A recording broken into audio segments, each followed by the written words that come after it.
जय हिंद साथियों। आप सभी का हमारे YouTube चैनल पीके मस्ती 247 में स्वागत है। अगर आप अभी तक हमारे YouTube चैनल को सब्सक्राइब नहीं किए हैं तो जल्द से जल्द सब्सक्राइब कर लीजिए, क्योंकि इस चैनल पे प्रत्येक शाम 6 बजे प्रतियोगिकी की परीक्षा की तैयारी के लिए क्लास अपलोड होता है और प्रत्येक सुबह 6 बजे यूपी बोर्ड की कक्षा 10 की गणित का क्लास अपलोड होता है। और जब आप सब्सक्राइब कीजिए तो बेल आइकन जरूर दबा लीजिए, ताकि आपको पता चल जाए जब हम क्लास अपलोड करें तो आपको पता चल जाए और आप कंटिन्यूअस क्लास कर सके। और वीडियो को लाइक था शेयर करना मत भूलिए। चलिए, बोर्ड पे सवाल है और ये साधारण ब्याज का 8वां भाग चल रहा है। इस समय बोर्ड पे सवाल है, देखते हैं क्या है और इसको लगाते हैं। सवाल क्या है? 11,000 को दो भागों में इस प्रकार विभाजित किया गया कि पहले भाग पर 7% वार्षिक ब्याज दर से 4 वर्षों का साधारण ब्याज, दूसरे भाग पर 10% वार्षिक दर से 2 वर्षों के साधारण ब्याज का अनुपात 4 संबंधी 5 है। तो दूसरा भाग क्या है? इसको 11,000 को हम दो भागों में बांट लें।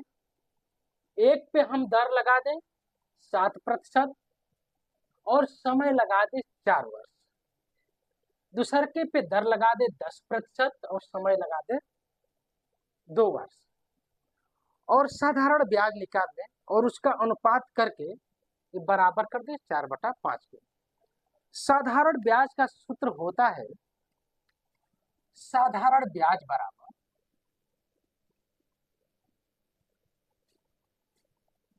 होता क्या है? मूलधन गुणे दर गुणे समय बटा 100। ये साधारण ब्याज का सूत्र होता है। इसी पे सवाल हम लगाएंगे। तो हम पहले भाग को मान लें यक्स, माना मूलधन का जो पहला भाग है, माना पहला भाग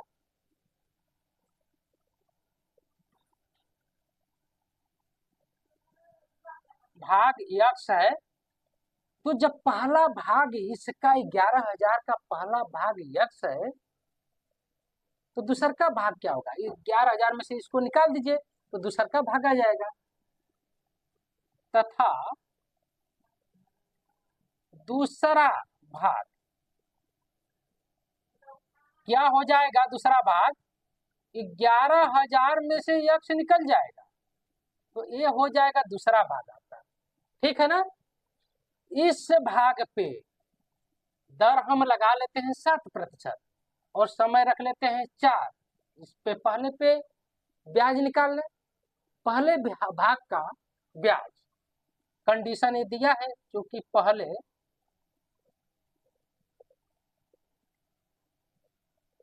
भाग पर ब्याज, पहला भाग कितना है? यक्स है। ठीक है ना? तो यक्स गुणे दर कितना है? 7 है और समय कितना है? 4 है। पहला भाग हो गया। ये पहला भाग का ब्याज हो गया। 11,000 को दो भागों में तोड़े हैं, एक यक्स भाग में और दूसरा का 11,000 माइनस यक्स भाग में। इसको आप जोड़ोगे तो 11,000 आ जाएगा, जोड़ कर देख लीजिए। दूसरे के भाग पर ब्याज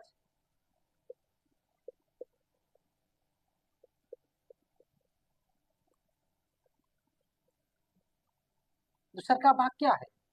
11,000 माइनस यक्स, यह है ना? और दर क्या है? इसका दर 10% है। समय कितना है? 2 वर्ष है, बटा 100। यह तो पहले भाग का ब्याज हो गया, दूसरे भाग का ब्याज होगा, हमने निकाला। लेकिन अनुपात इसका क्या है? 4/5 है। 4 संबंधी 5 का मतलब 4/5। तो इसमें इसका अगर भाग देंगे तो ये 4/5 आ जाएगा। तो प्रश्नानुसार, प्रश्न क्या कर रहा है? दोनों का अनुपात इतना है। तो प्रश्नानुसार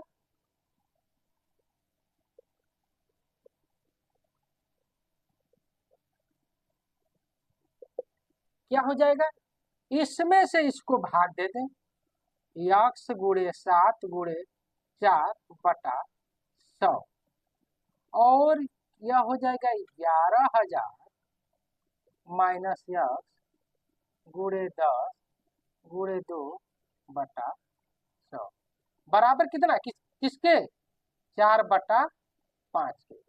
अब देखिए यह जो है हर का हर से कट जाएगा, और अंश में कुछ कट रहा है तो काट दीजिए, यह कट जाएगा यह 4 से, तो यह 2 आ जाएगा, और यह 2 कटेगा यहाँ 5, ठीक है ना। और जो ये 5 है इस 5 से कट जाएगा, तो बचेगा क्या, ऊपर 7x बच गया, और नीचे क्या बच गया, सब तो कट ही गया, नीचे बच गया 11,000 माइनस x, और इधर बचा 4, इसका तिर्यक गुणा इसमें कर लीजिए, चलिए इधर आ जाए,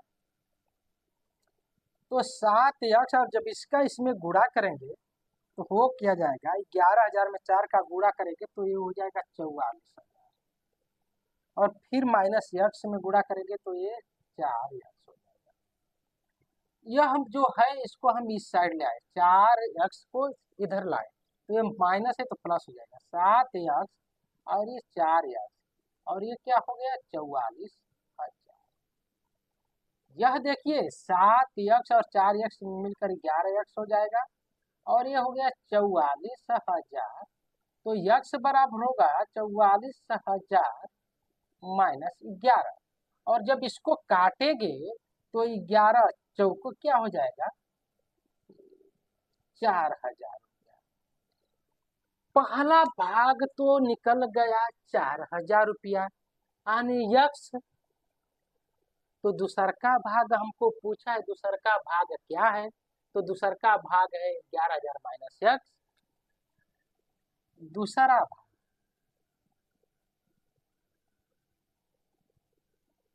11,000 माइनस यक्स, और यक्स का मान क्या है, अरे भाई यक्स का मान क्या है 4,000 है ना, तो आपका हो जाएगा 7,000 रुपया, और यही आपका उत्तर होगा, ठीक है ना। हमको यही निकालना था दूसर का भाग, और निकल गया।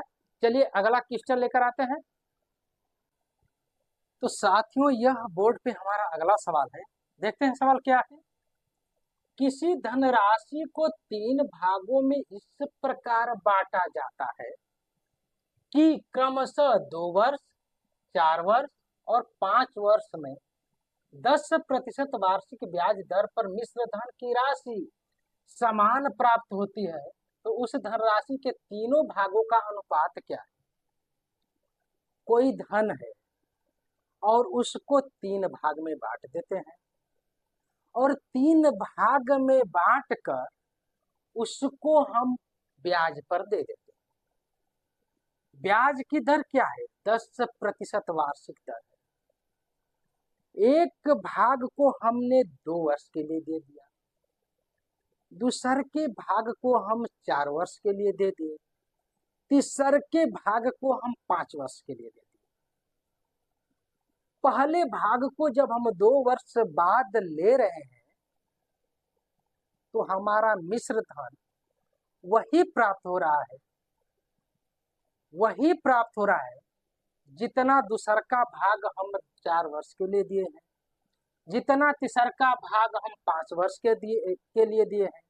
यानी कि जो मिश्र धन का मतलब क्या होता है कि जो राशि आप दिए हैं वह, और उस पे जो ब्याज लग गया वह, दोनों को मिला देंगे तो मिश्र धन हो जाएगा। मिश्र धन का मतलब यह होता है, मिश्र धन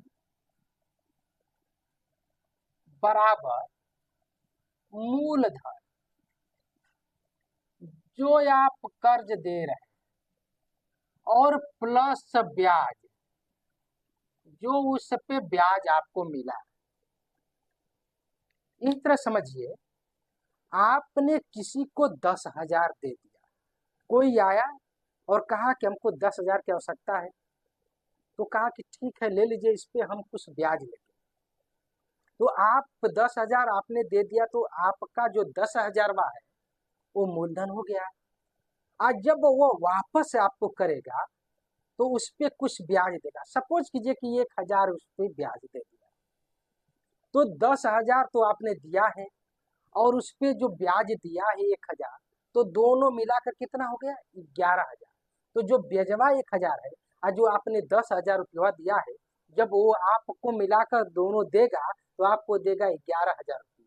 और वही 11,000 रुपया, वही जो 11,000 रुपया है वही मिश्र धन है। तो मिश्र धन बराबर मूलधन और प्लस ब्याज। तो चलिए हम धनराशि को 3 भाग में बांट लेते हैं। माना धनराशि, माना धनराशि का तीनों भाग। माना धन राशि का तीनों भाग क्रमशः x1 x2 तथा x3 है। जो धनराशि है हम उसको 3 भाग में बांट लेंगे। एक धनराशि को x1, दूसरे को x2, तीसरे को x3 हम मान। अब एक पे 2 वर्ष के लिए एक धनराशि, यह 2 वर्ष के लिए दे दी गई, कितने दर पे 10%। x2 4 वर्ष के लिए दे दी गई, कितने दर पे 10% दर पे। और x3 5 वर्ष के लिए दे दी गई, कितने दर पे 10%। लेकिन जितने वर्ष के बाद दे दी गई और उसको वापस लिया जा रहा है तो समान समान मिश्र धन आता है। तो पहले चलिए हम ब्याज सबका निकालें। x1 पे ब्याज, चूंकि प्रश्नानुसार x1 पर ब्याज क्या हो जाएगा, x1 गुणे दर 10 है और समय कितना है 2 वर्ष है, बटा 100। तो यह इससे कट जाएगा, ये इससे 5, तो x1 बटे 5। यह x1 पर x1 बटे 5 ब्याज हो गया। तो मिश्र धन क्या हो जाएगा, x1 पे मिश्र धन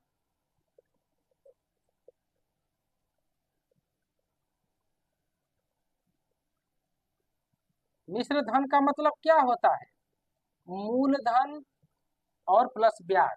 तो x1 तो मूलधन है, तो x1 और प्लस ब्याज कितना है x1 बटे 5, ये 6 x1 बटे 5 हो गया। x1 पे मिश्र धन इतना हो गया। चलिए x2 पे ब्याज निकाल लें। x2 पर ब्याज, x2 गुणे दर कितना है 10 और कितने वर्ष के लिए 4 वर्ष के लिए, और बटा 100। आप काटिए इसको, ये कट गया, इसको काटिए 2 हो गया, ये 5 हो गया। x2 पे ब्याज आपको प्राप्त हो रहा है 2x2 बटा 5। मिश्र धन निकाल दिए x2 पे, x2 पर मिश्र धन मूलधन प्लस ब्याज। मूलधन कितना है x2 है, इसी पे ना हम ब्याज निकाल रहे हैं, और 2x2 बटे 5 यह हो गया ब्याज। अब इसको जब हम जोड़ेंगे तो आएगा 7x2 बटे 5। जोड़ के देख लीजिएगा। अब x3 पे ब्याज निकालें। x3 पर ब्याज होगा x3 गुणे दर तो 10 है ही, और 5 साल के लिए दिया गया, और बटा 100। तो यह इससे कटेगा और यह हो जाएगा 2। यह x3 बटे 2 इतना ब्याज, x3 पे x3 बटे 2 ब्याज हो गया। x3 पे मिश्र धन निकाल लें। x3 पर मिश्र धन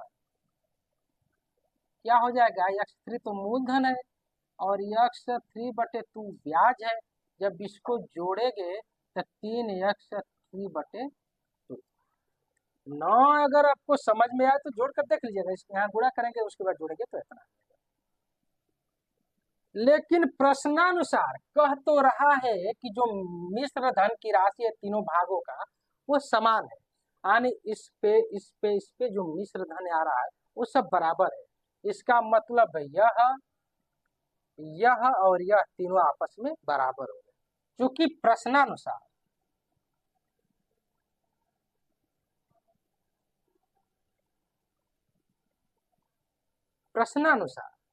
यह बराबर है। कौन? यह मिश्र धन पहले पे, यह बराबर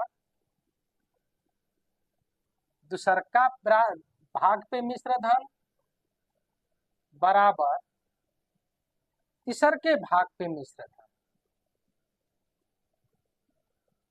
यह बराबर है। ठीक, तो एक काम कीजिए, यह तो मिश्र धन बराबर है ना, जब ये आपस में बराबर है तो कोई एक स्थिरांक होगा, कोई एक नियतांक का, इसको हम के मान लें, कॉमन है। ठीक है ना, तो इसको और इसको लेकर मान निकाल लें x1 का।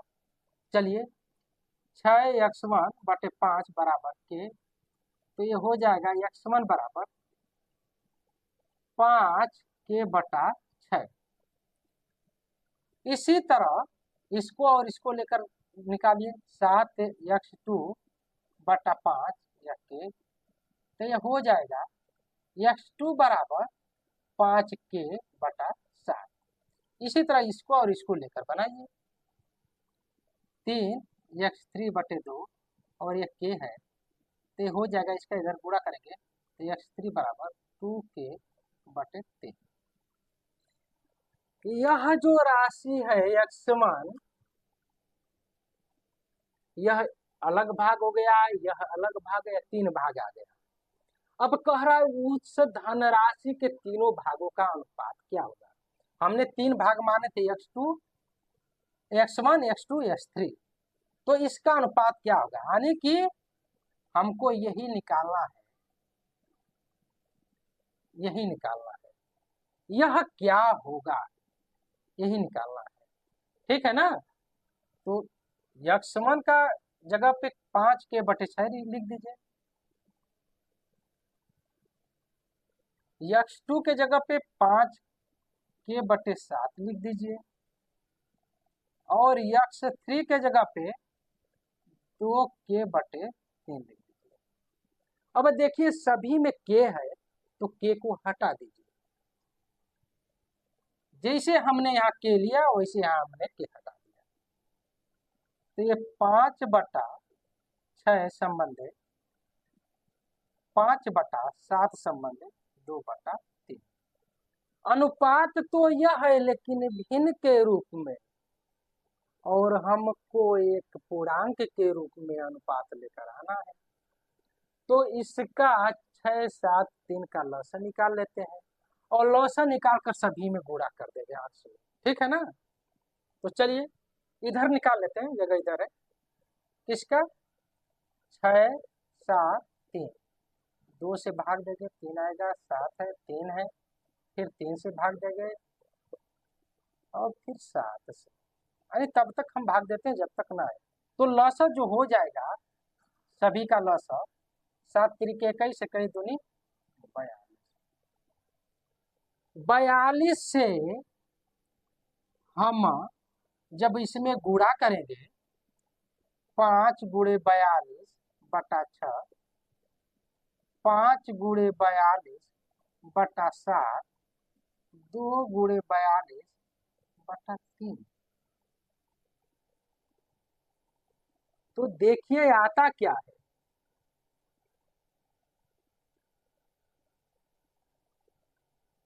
चलिए अब ये देखिए 6 7 42, 7 6 42 और 3 इकाई 3 और 3 चौको 12, 3 इकाई 3 और 3 चौको 12 कट गया, तो 7 पाँचे 35 यह हो गया, और 6 पाँचे 30 यह हो गया, और 14 दूनी 28 यह हो गया, और यही हमारा उत्तर है। तीनों जो भाग है उनके बीच में जो अनुपात होगा 35 संबंध 30 संबंध 28 का। चलिए, वीडियो आपको अच्छी लगी हो तो लाइक का शेयर कर दीजिए।